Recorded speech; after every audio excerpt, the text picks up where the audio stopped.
I always hear my clients and people talking. You hear it on Instagram, you see it on Facebook, you even see it on Twitter and LinkedIn, where people are just trying to figure out how to make sure that their relationship is solid. Today, I'm going to give you 5 things that will kill your relationship in 3.2 seconds, literally. Stay tuned.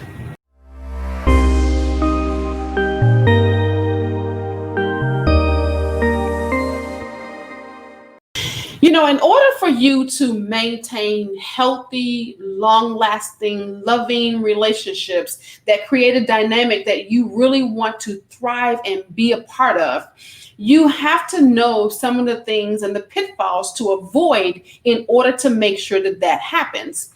So it's not all about what to do and how to do this and how to do that, but it's also about some of the things that you don't want to do. And I'm talking about some of the things that you don't want to do in your relationship to make sure that you are not killing it and killing it fast. The first thing that you want to do is you want to make sure that you stop thinking that you can change him. Just because you got a pretty face, and as someone that used to tell me, you got nails, hips, and fingertips, something like that. Whatever it says, don't think because you got a pretty face and a nice body that that's all that you need. You need to be able to make sure that you are not walking in thinking that all of that is going to make him do what you want him to do.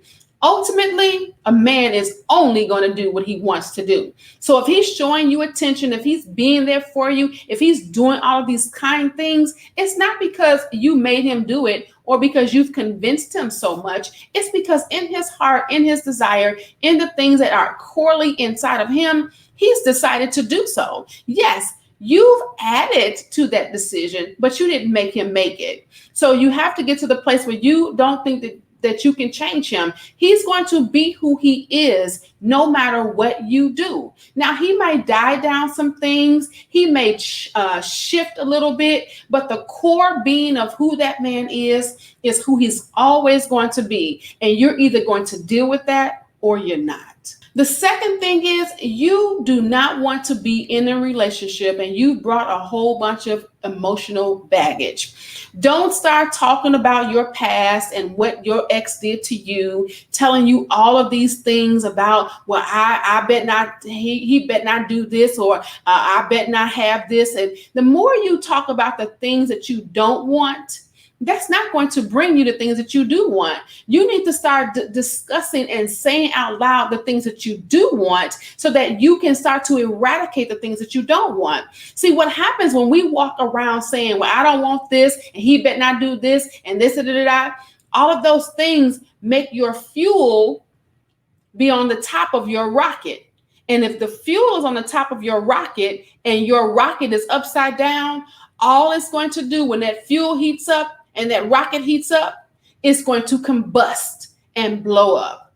But if you are using it with the fuel on the bottom and the rocket on top, when that fuel, what you do want, starts to heat up the rocket, it's going to go as far as space. But you have to be able to be positive, and that's a positive thing of using the things that you've been through as fuel, faith upgraded to exponential levels, to be able to get you exactly where you want to be at. And that's in your relationship. So start to turn those things around. Don't be so hung up on the things that you don't want that you cannot see and receive what you do want. The third thing you want to stop doing is being needy. So now let me explain that, because men like to be needed. They don't want you to be needy. Needy means you can't do anything by yourself. Everything is about something negative. You're nagging, you're whining about what you can and cannot do. It don't look good. It's not a good look, right? You have to start to be needing him in his power of who he is, but still remain in your power of who you are.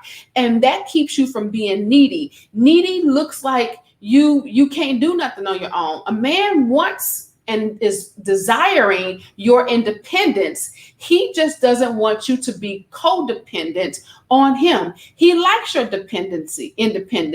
He likes you being able to do things and being able to call some shots. But he just wants to know that even though you got that fire in you, that when it's all said and done, you're coming to him and saying, baby, what you think? You're coming to him and saying, baby, how can we do this? You're making him a part of the things that are going on in your life and the decisions that are happening in your life.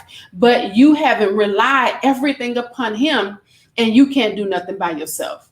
So it's good to be needing him, but it's not good to be needy. Number 4, you're encouraging his bad behavior. How do you encourage his bad behavior? By being okay with it, by calling him. This is the thing I've always tell my clients. Don't ever go looking for something or trying to find something or saying that you found out about the girl that he's dealing with and all of these types of things unless you're going to do something about it. Make sure that when you bring something up that you're not just talking about it, but you being about it. So you don't want to encourage him doing things by backing off and saying, well, you better not do this or you better treat me this type of way. And then when he does it, because he's going to buck every single time. Every time you tell him what you better not do, he's going to do it just to prove you wrong that he can still do it. And when he does that and you go, okay, well, I forgive you right out the bat, and he doesn't have any type of consequences that he has to face, you're encouraging that behavior. So because he's going to make sure that he shows you the best of him until he doesn't have to. And that's when you're not putting forth and holding up to your standards and making sure that you're telling him that he has to do certain things. For instance, I'll give you an example. I met a guy back in 2016, right before I went into my sabbatical, being abstinent. Okay. And I dated the guy for a little bit. I told him about how I wasn't going to have sex before marriage and he had to be my husband, yada, yada, yada, yada, yada. Right. Well, we ended up getting it down, right? We end up getting down. We end up having sex and all of those things. When I tell you that the respect factor for who I said I was out the window. So the things I said I was going to do, he was looking at me like, yeah, now I can go do this. If I can push you to have sex with me and change your whole dynamic of who you say that you are, then I can push you to do a whole bunch of other things. So you want to make sure that you are standing on your principles, standing on your standards, not being so tough that you don't move or budge, but making sure that the things that matter most to you are solid. As long as you keep those things solid, he's going to respect you.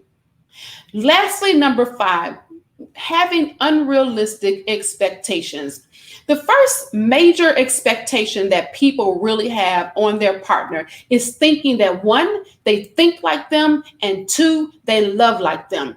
Your partner is not going to think like you. Your partner is not going to love like you. Now, don't get me wrong. There's going to be some things that you all come together with and you agree, because of course you don't want to be with somebody that you can't agree with, but you're going to have that dissonance, that contrast that's going to cause you to kind of, not always be on the same page. But that's when you have to learn how to dance with your partner so that instead of it being a conflict where it's always this, where you're dancing together and the contrast is making you all expand and to grow.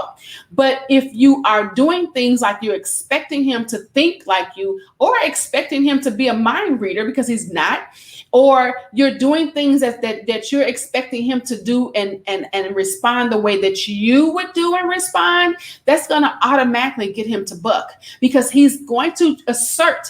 A real man is going to assert who he is. And if he's asserting who he is, then he's going to make sure that you know that he's the man and he's going to ultimately do what he wants to do. So I always tell my clients, the best way to get the best out of anybody that you're dealing with, your children, your spouse, your boyfriend, your girlfriend, whoever is in your life, your friends, your family, the best way to get the best out of them is to let them be who they are. Because guess what? You're going to automatically know if it's who they are being that you don't want to be a part of their lives, or you're great with who they are. But just let them be who they are. And when you're allowing somebody to be who they are, they can expand, they can grow, they can take that contrast and they can use it for the benefit of the relationship.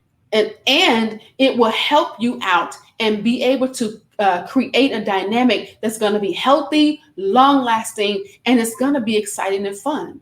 Because why would you want to be with somebody that's just like you? If you're going to be with somebody that's just like you might as well date yourself. And that's not fun, right? I hope that you like what I'm doing. Please, again, make sure that you like, commenting, and sharing. Share in the comment section what you would avoid and some of the things that you've gone through in relationships that you would pass on to somebody that you had to give advice to. I would love to hear that, and it may be beneficial to some of the people who are watching this video today. Also, make sure that you're subscribing to my channel and hitting the red bell so that you can get any of the videos that I upload every single day, as well as every Friday at 6 a.m. I love y'all for real, for real. I'll talk to y'all later. Bye.